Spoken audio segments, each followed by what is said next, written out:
अभी आपके सामने जो वचन को पढ़ा था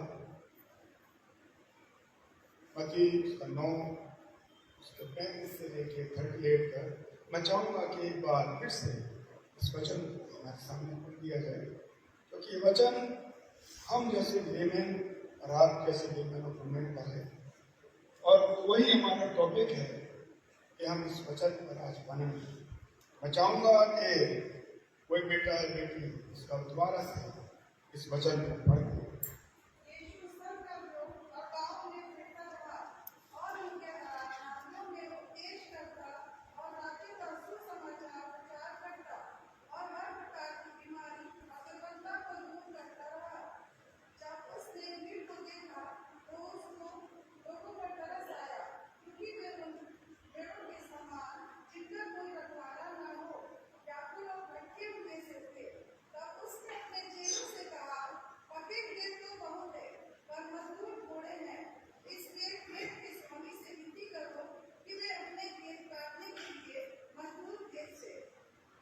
थैंक यू।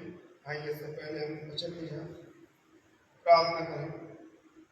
हे अनुग्रहकारी दयालु पिता परमेश्वर, धन्यवाद देते हैं आपकी बड़ी दया, अनुग्रह और प्रेम के लिए कि आपने फिर से हम जैसे पापी बने वालों को यह अवसर दिया था कि हम तेरी पवित्र हैकल में आकर तेरे समक्ष बैठ सके, तेरे साथ संगति कर सके।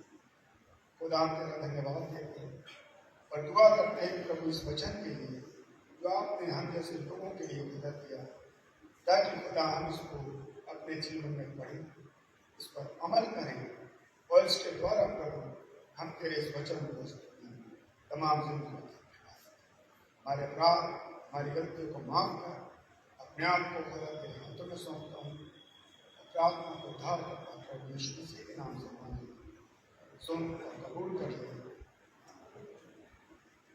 अभी बहन ने जो आपके सामने वचन पढ़ा उसमें हम देखते हैं कि परमेश्वर ने अपने प्रिय पुत्र यीशु मसीह को इस दुनिया में इसलिए भेजा कि वो उसका प्रचार करे, राज्य के बारे में लोगों को बताए। उसी कड़ी में प्रभु यीशु मसीह इस पृथ्वी पर आए, 3.5 साल की सेवकाई करी और उस 3.5 साल में उन्होंने केवल और केवल मनुष्य जाति के उद्धार के लिए, मनुष्य के काम के लिए ही काम किया। ना उन्होंने अपने परिवार के लिए काम किया, ना अपने सगे संबंधियों के लिए ऐसा कोई काम किया, क्योंकि उनके लिए तो उनका परिवार वो लोग थे जो उनके पीछे थे, वो लोग थे जो उन पर विश्वास करते थे। तो परमेश्वर ने जब अपने प्रिय पुत्र यीशु को इस दुनिया में भेजा तो वो दुनिया में आकर आराधनालयों में, मंदिरों में, नगरों में जा जाकर उन आराधनालयों में परमेश्वर के राज की वर्णन करते थे, प्रभु के कामों के बारे में बताते थे और बताते थे कि किस तरह से हमें अपने जीवन में अपने मनों को ठहराना है, पाप अपराध और गलतियों से अपने जीवन को दूर रखना है, क्योंकि परमेश्वर की ये इच्छा थी कि वो इस दुनिया में प्रभु यीशु मसीह को भेजे और उसके द्वारा तमाम जिंदगियों को वो बचाए। प्रभु यीशु मसीह जब आराधनालयों में जा जाकर प्रभु यीशु परमेश्वर के वचन को फैलाते थे, बताते थे, तो तमाम वो जनता जो पीड़ित थी, जो परेशान थी, जिनका कोई चरवाह नहीं था, जो अपने आप को उदास, अपने आप को निराश समझते थे, बीमारियों से ग्रसित थे, वो तमाम वो भीड़ प्रभु यीशु मसीह के पीछे हो लेती थी और प्रभु यीशु मसीह उस भीड़ के आगे चल के उपदेश देते थे, लोगों को बताते थे, जिससे तमाम और लोग उनके साथ जुड़ जाते थे। प्रभु यीशु मसीह परमेश्वर के काम के अलावा उसकी राज के बारे में बताने के अलावा सबसे बड़ा वो ये काम करते थे कि वो बीमारों को, रोगियों को चंगा करे। आप सभी को मालूम है बाइबल में तमाम ऐसी जगह हैं जहां प्रभु यीशु मसीह ने रोगियों को चंगा किया, छोड़े बीमारियों को चंगा किया, अंधों को आंखें दी।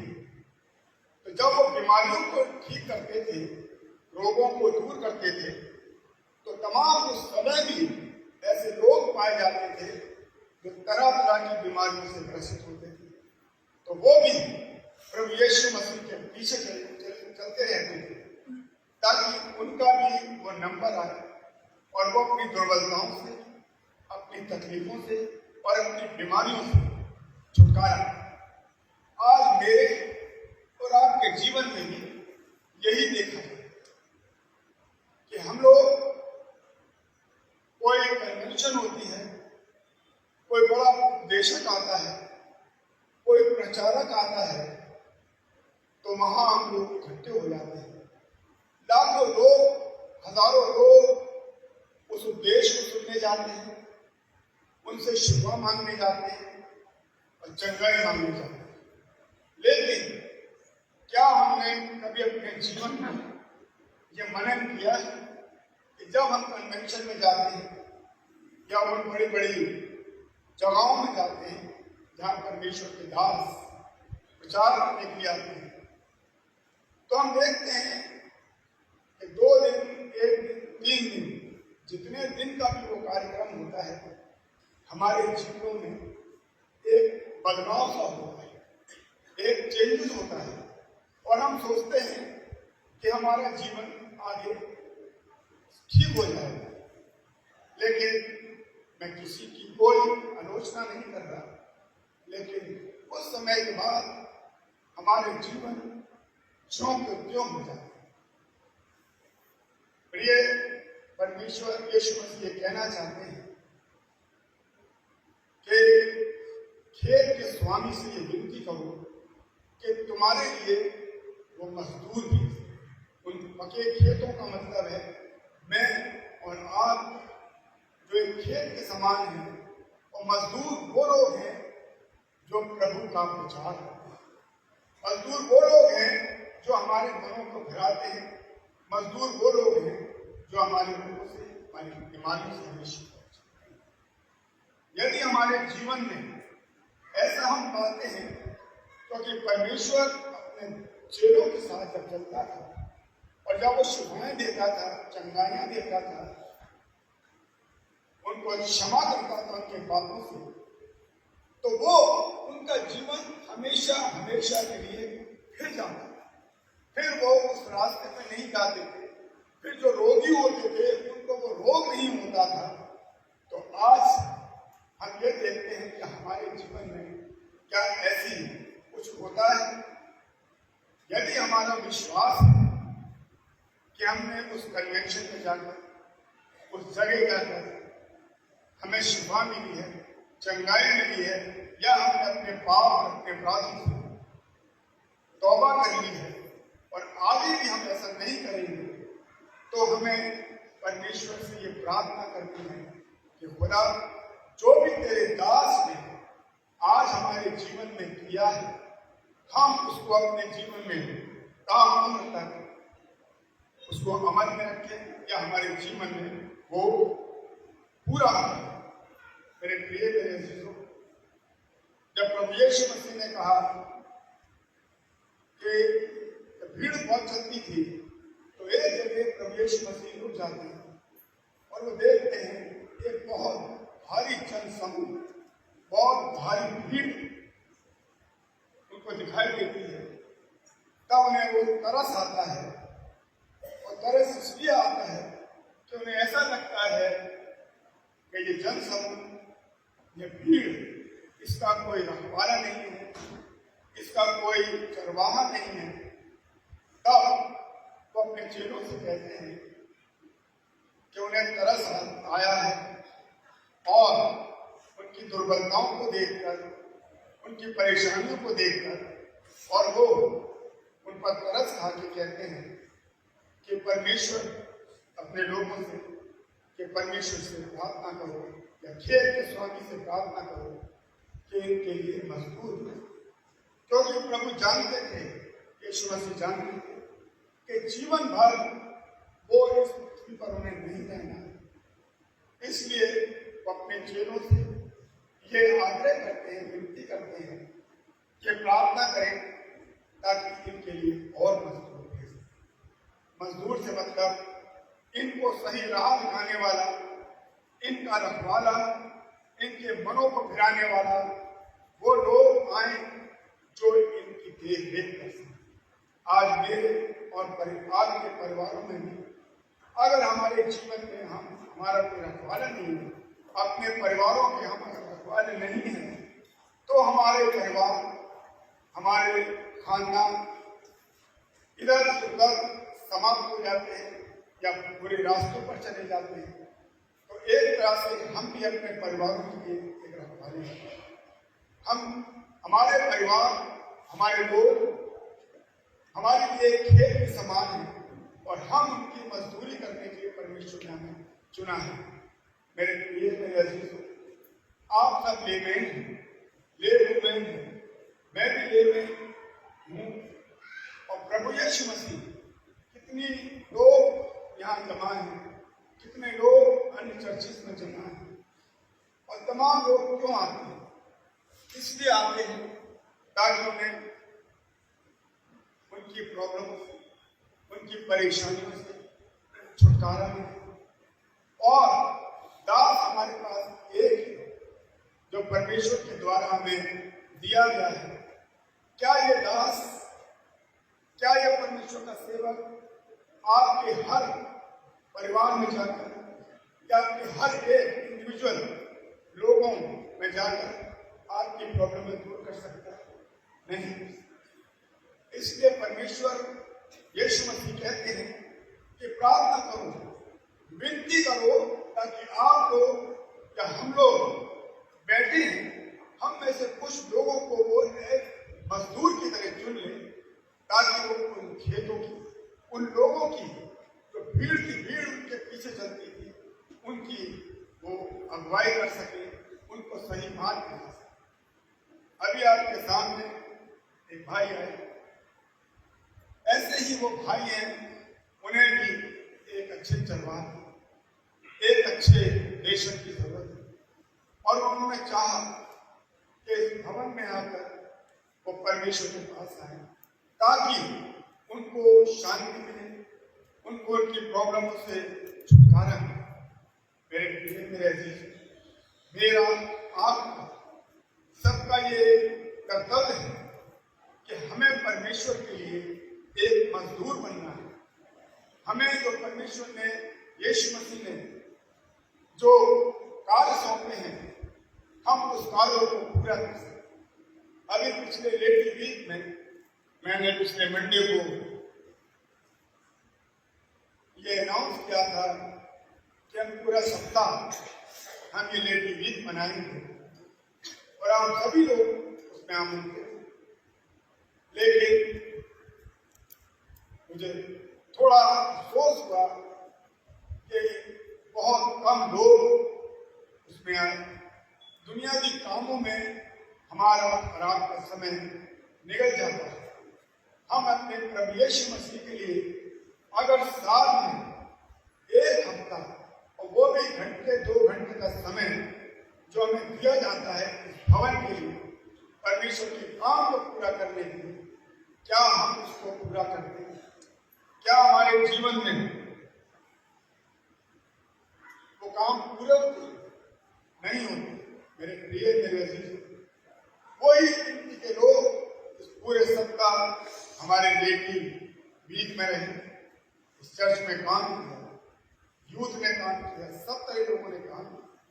तो प्रभु यीशु मसीह ये चाहते हैं मुझसे और आपसे कि हम प्रभु यीशु मसीह के कामों के लिए मजदूर बन जाएं।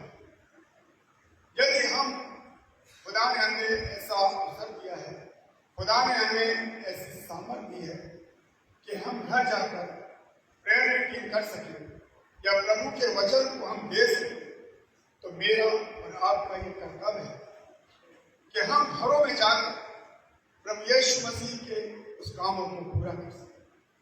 कोई एक दास, कोई एक प्रभु का सेवक सभी के लिए काम नहीं कर सकता। हमारा और आपकी ये जिम्मेदारी, हम लोग एक साधारण लोग हैं, लेकिन परमेश्वर ने, अगर आप देखेंगे वचन में, उन साधारण लोगों में से ही अपने चेलों को चुना था। इसलिए क्योंकि वो परमेश्वर के यीशु के पीछे चले और वो चाहते थे कि वो भी प्रभु यीशु मसीह के कामों को पूरा करें। हमारा जीवन इन सांसारिक बातों में हर दिन निकल जाता है। इन सांसारिक चीजों में हमारा जीवन बहुत आहिस्ते खर्च हो जाता है, लेकिन कितने लोग परमेश्वर के कामों के लिए आगे आते हैं। क्या हमारे पासवान को आपकी जरूरत है? एक एक मनुष्य को पासवान की जरूरत है। वो भी चाहते हैं कि आप उनका सहयोग करें। आप सहयोग करेंगे, आप उनके पीछे चलेंगे, आप उनके साथ चलेंगे, तो आप भी प्रभु यीशु मसीह के एक मजदूर हैं, जिनको ये शक्ति होगी, जिनको ये सामर्थ मिली होगी कि वो प्रभु के खेतों को, यानी कि कलीसिया को, वो लोग जो पीड़ित हैं, वो लोग जो पापों से घिरे हुए हैं, वो लोग जो घरों में परेशान, वो लोग जो बेरोजगारी से ग्रसित है, वो लोग जो प्रभु से बिल्कुल दूर हो गए हैं, एक नास्तिक जीवन जी, उनको हमें सही रास्ता, मेरा और आपका ये एक कर्तव्य है जो परमेश्वर ने हमें इस दुनिया में देकर भेजा। जिस तरह से परमेश्वर ने अपने प्रिय पुत्र को इस दुनिया में भेजा कि वो उसके कामों को पूरा करे, तो प्रभु यीशु मसीह ने भी मुझे और आपको ये जीवन इसलिए नहीं दिया कि इस सारा दुनिया में रखा जाए या दुनिया की ऐशो आराम में अपने जीवन को लगा दे। धन्य है वो लोग जो प्रभु के कामों को पूरा करते हैं। धन्य है वो लोग जो पीड़ितों की सहायता करते हैं। धन्य है वो लोग जो जरूरतमंद के घरों में जाकर उनकी खैर पाते। मेरे प्रिय, मेरे अजीज, समय आज कम है और थोड़ी सी बात भी मैं आपको समझाना चाहता हूं कि हम सब लोग एक विशेष बहुत भारी जन समूह है जिसे मजदूरों की जरूरत है। आज से 2024 साल पहले बहुत भारी जन समूह था, आज भी उससे कई गुना ज्यादा जन समूह है। कोई भी कुछ होता है, आप देखिए भारी भीड़ वहां लग जाती है, केवल इसलिए ताकि उनको उद्धार मिल सके, उनको वो रास्ता दिख सके जहां वो परमेश्वर के साथ संगति कर सके, या उनको सही शिक्षा मिल सके, जहां वो अपने जो रास्ते भटक गए हैं वो सही रास्ते मिला सके। इसलिए मैं और आप उन जगहों में जाना पसंद करते हैं। लेकिन मेरे प्रिय, मेरे अजीज, जब हम उन प्रचारकों के साथ संगति करते हैं या परमेश्वर की कथनी जब वो हमारे सामने रहते हैं, तो पूर्ण रूप से हमें उन पर विश्वास है। हमारे जीवन में हमें बदलाव करना है। अभी हमारा जीवन उस टाइम तक बहुत अच्छा दिखता है कि हमारा सब कुछ बदल गया, लेकिन कुछ समय के बाद फिर हमारा वही पुराना ढर्रा, पुरानी बुरी चीजें, पुराना मार्ग हम लोग अख्तियार करें। जिसने अपने मन को नहीं बनाया वो कदापि परमेश्वर के राज में प्रवेश नहीं करने पाएंगे। मेरे प्रिय, मेरे अजीजों, धन, दौलत, रुपया, पैसा, ये सब अलग है। प्रभु यीशु मसीह कहते हैं कि यदि तू मेरा सच्चा सेवक होना चाहता है, यदि तू मेरे पीछे चलना चाहता है, तो तू अपनी क्रूस उठा, उन सारी बातों को, अपने भाई को, अपनी बहन को, अपने सबको छोड़। लेकिन हमारे जीवन में ऐसा नहीं होता। सब इसका प्रभु यीशु मसीह ने समय दिया है। यदि परमेश्वर ने, यीशु मसीह ने हमें समय दिया है कि हम उसके साथ उन दिनों संगति करें, या जो दिन होता है हमारे प्रभु यीशु मसीह के साथ, उसके साथ यहाँ संगति करेंगे तो हमें उस मौके को कभी नहीं पाएंगे। हम अपने रोगों से, अपनी बीमारियों से, अपनी तकलीफ से शिफा पा सकते हैं, चंगाई पा सकते हैं।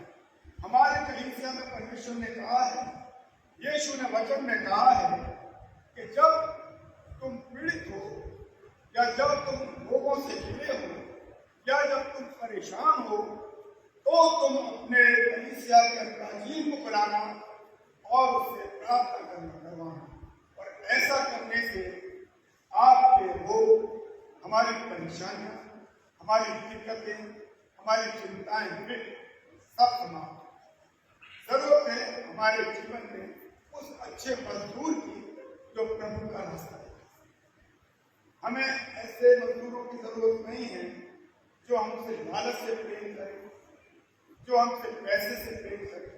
हमें जरूरत है उन मजदूरों की जो इस कलीसिया को सच्चाई का रास्ता, उद्धार का रास्ता